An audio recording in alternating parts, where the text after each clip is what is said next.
Bonjour. Vous avez dit bikini? En voilà une bonne question.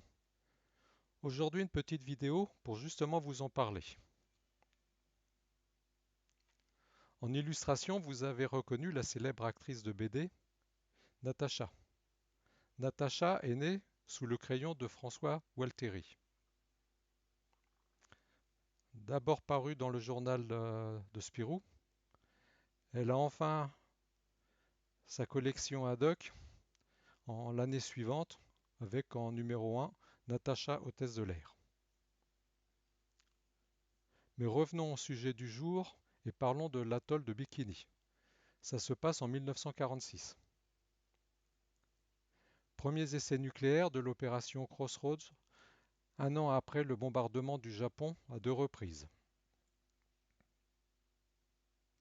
20 ans plus tard, c'est encore sur une plage qu'on découvre dans une scène mythique du James Bond et le Docteur No, la James Bond girl Ursula Andress, sortant de la mer ainsi vêtue.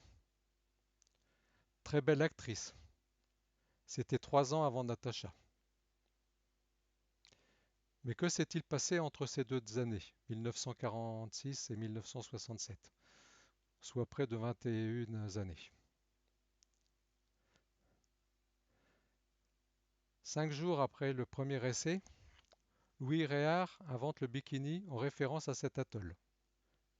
Le plus petit maillot de bain aura l'effet d'une bombe atomique. Bon, la présentation aura été difficile. Louis Réard aura dû faire appel à une stripteaseuse pour son défilé. Mais depuis, bien avant Dr No, ce sont essentiellement les actrices qui auront fait la promotion de ce maillot de bain. Brigitte Bardot dans la foulée du film Dieu créa la femme, mais aussi Jane Mansfield en couverture de Life. Après le scandale des premières apparitions et en attendant l'arrivée du monokini, les plages seront envahies.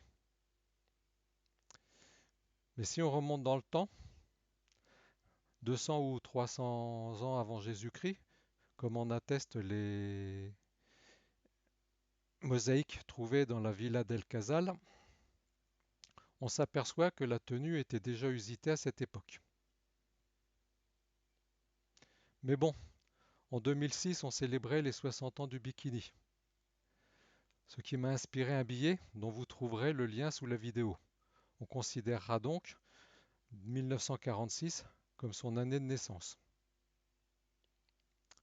Pour conclure, on ne peut pas oublier la citation: les statistiques, c'est comme le bikini, ce qu'elles révèlent est suggestif, ce qu'elles dissimulent est essentiel.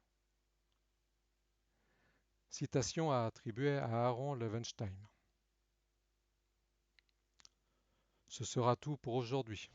Je vous donne rendez-vous pour une prochaine vidéo et vous souhaite une bonne continuation.